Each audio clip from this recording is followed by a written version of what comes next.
Hello friends, good evening. Welcome to my channel Ankush Agrawal share market. बात करेंगे market की। तो मार्केट की हालत बहुत ज़्यादा ख़राब, बहुत ज़्यादा नाजुक और मार्केट ड्रिफ्ट कर गया।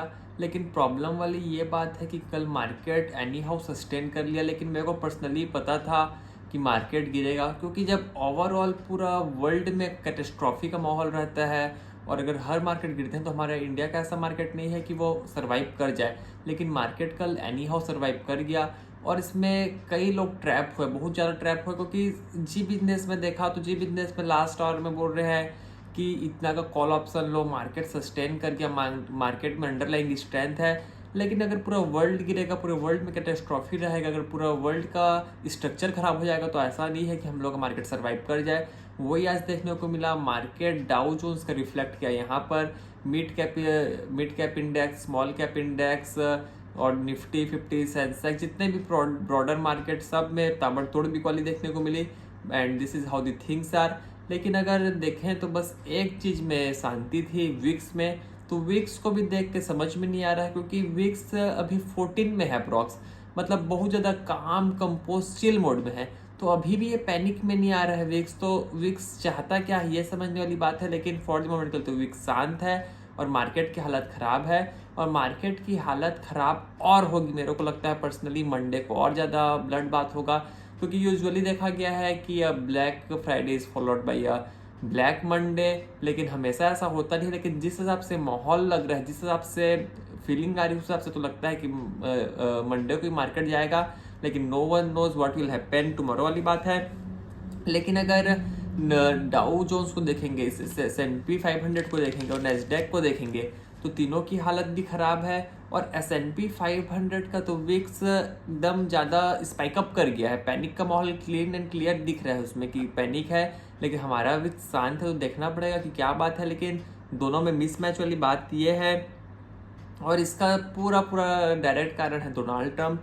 डोनाल्ड ट्रंप जिस एग्रेशन में, जिस एग्रेसिवनेस के साथ जो टैरिफ लगाया पूरे वर्ल्ड के ऊपर, बोले किसी का मेरे को किसी से डर नहीं है, टैरिफ लगा दिए। और टैरिफ लगाने के बाद उनको अफसोस भी नहीं है, बोल रहे हैं कि और अगर कोई प्रॉब्लम आएगी तो और कुछ कर देंगे। लेकिन बदले में यूरोप और कनाडा वाले बोल रहे हैं कि हम लोग बदले में और टैरिफ बढ़ाएंगे। तो अमेरिका वाले बोल रहे हैं बढ़ाओ, हम देख लेंगे। तो ईंट का जवाब पत्थर से वाला बात है कि डोनाल्ड ट्रंप देने के लिए तैयार है। लेकिन हमारे बाजार में तो मेरे को लगता है कि धुलाई पिटाई उतनी नहीं हुई है जितनी होनी चाहिए थी। क्योंकि अगर 4% अगर डाउ गिरेगा तो मार्केट तो गिरेगा ही, क्योंकि कितना भी कुछ भी अगर अंडरलाइंग स्ट्रांग हो भी जाए मार्केट तो गिरेगा ही। क्योंकि ऐसा नहीं है कि मार्केट सस्टेन कर जाए। लेकिन देखा जाए तो मेटल शेयर के बहुत ज़्यादा जोर से पिटाई हुई। मेटल शेयर, जितने ही मेटल शेयर थे, Tata steel, JSW steel, Vedanta, SAIL, ये वो जितने भी थे सबकी धुलाई पिटाई हुई। और IT की भी धुलाई पिटाई मस्त हुई, IT वाले भी सब गए। तो मेरे को क्या लगता है, अगर किसी के पास लार्ज कैप IT है तो वो सर्वाइव कर जाएगा। मेरे को नहीं लगता कि पैसा बना पाएगा, सर्वाइव जरूर कर जाएगा। लेकिन mid cap, small cap IT है तो कितने भी अच्छे फंडामेंटल रहे IT के, तो धुलाई पिटाई भी स्टार्ट हुई लगता है। और कई दिनों से IT में प्रेशर बना हुआ है, और लेकिन आगे चल के और प्रेशर बनेगा। लेकिन फिर टीवी वाली बात करें तो टीवी में लोग बोल रहे हैं ये वाला कंपनी का फंडामेंटल अच्छा है, ये वाले कंपनी ऐसे हैं। लेकिन अगर पूरा सेक्टर का अगर डी रेटिंग होगा तो कंपनी के तो शेयर की धुलाई पिटाई जरूर होगी।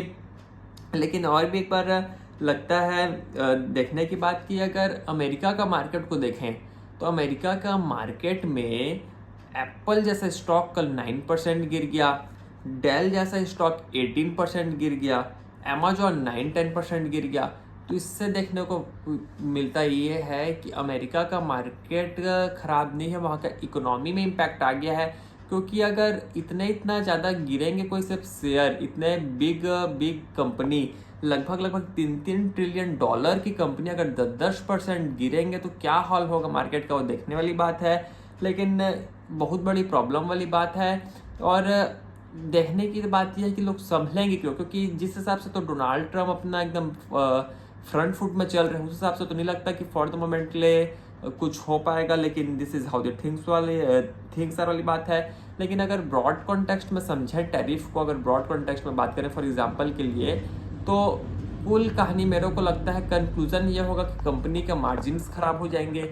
और फॉर एग्जांपल के लिए इंडिया कुछ सामान को अपना एक्सपोर्ट कर रहा है अमेरिका में, और उसका 50% रेवेन्यू जनरेट होता है अमेरिका से। तो अमेरिका जो इंडिया की कंपनी है वो तो सोचेगी भाई मेरा लेबर कॉस्ट तो लगना ही है, इंटरेस्ट लगना है, डेप्रिसिएट होना ही है मेरा वैल्यू, तो क्यों ना मैं अमेरिका में बेच दूं, भले मेरे को 26% टैरिफ लग जाए, क्योंकि उससे क्या होगा मेरा जो कॉस्ट है वो तो कम से कम बराबर हो जाएगा। लेकिन डोनाल्ड ट्रम्प तो ये दिमाग लगा रहे हैं कि अगर बाकी जो वर्ल्ड वाले हैं अगर हमारे ऊपर डिपेंडेंट है, अगर उसका 60%, 70%, 80% अगर रेवेन्यू अमेरिका से आ रहा है तो कंपनी जाएगी कहाँ? क्या तो वो शट डाउन करेगी या तो कम मार्जिन में हमको सामान बेचेगी। इससे डायरेक्ट इम्पैक्ट ये है, फॉर एग्जाम्पल अगर कोई सी इंडियन कंपनी है वो अमेरिका में अपना 100 रुपये का प्रोडक्ट बेच रही है, अब इन लोग टैरिफ वैरिफ सब लगाने के बाद अगर उस चीज़ का प्राइस हो जाता है 126 रुपीज़ फॉर एग्जाम्पल के लिए, तो 26 रुपये का गैप हो गया।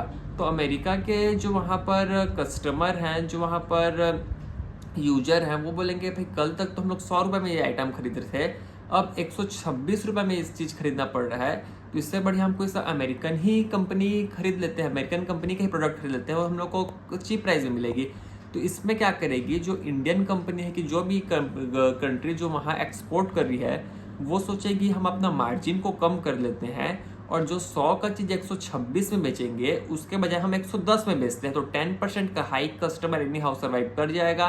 तो वो क्या करेगा, सीधा सीधा मार्जिन के ऊपर प्रेशर आएगा, और मार्जिन के ऊपर प्रेशर आएगा तो प्रॉब्लम तो है ही, रिवेन्यू को अगर बचाएंगे तो मार्जिन के ऊपर प्रेशर आएगा, और अगर मार्जिन को बचाएंगे तो रिवेन्यू कोलैप्स हो जाएगा।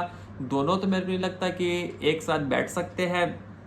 लेकिन एक चीज़ और समझने वाली बात है कि जो डॉलर एक इंटरनेशनल करेंसी है, उसके चलते इनका डेफिसिट नहीं हो रहा है, मतलब डॉलर की जो वैल्यू हो डाउन नहीं हो रही है, क्योंकि कोई से भी कंट्री है वो डॉलर को नहीं बोल रहा है, अमेरिका को नहीं बोल रहा है कि तुम हमको जो पैसा है वो गोल्ड में दो कि बॉन्ड में दो, वो बोल रहे हैं हाँ डॉलर में तो कोई प्रॉब्लम नहीं है। तो उसके चलते क्या हो रहा है कि जो डॉलर की वैल्यू हो डाउन नहीं हो रही है, तो वो भी एक अमेरिका के लिए प्लस पॉइंट वाली बात है, डॉलर की वैल्यू डाउन नहीं हो रही है। तो लेकिन टीवी जो देख रहा है इस समय मेरे को लगता है पूरा 100% फंसेगा, क्योंकि टीवी में कल मैं खुद जो देखा तो 3:20 हो रहा था, मार्केट शांत था, गिरा था लेकिन उतना ज़्यादा भी नहीं गिरा था जितना गिरना चाहिए था, और लोग एक्सपर्ट लोग वहाँ पर एनालिस्ट लोग बोल रहे हैं कि कॉल ऑप्शन लो।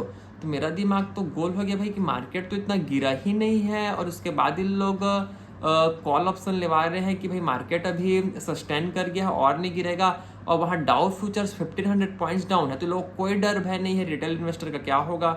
अगर डाउ जोन्स 1500 पॉइंट्स अगर डाउन है तो पूरा प्रोबेबिलिटी है कि डाउ जोन्स जब ओपन होगा तो कम से कम 1000 पॉइंट डाउन में ओपन होगा, और अगले दिन अगर वैसे ही क्लोज होता है तो अगले दिन तो निफ्टी के ऊपर एनी हाउ प्रेशर आएगा ही। लेकिन लोग कॉल ऑप्शन लेवा दिया, तो मेरे को लगता है बहुत बड़ा ट्रैप है जो अभी टीवी में है, और मेरे को लगता है अभी 2-4 दिन अगर पैसा नहीं बनाएंगे तो भी चलेगा, लेकिन अगर ट्रैप में कोई फंसेगा तो पूरा कैपिटल वॉश आउट हो जाएगा। लेकिन एक और चीज़ आई कि फार्मा वाले जो हैं, जो फार्मा वाले बोले हम तो बच गए, फार्मा में तो कोई टैरिफ लगा ही नहीं।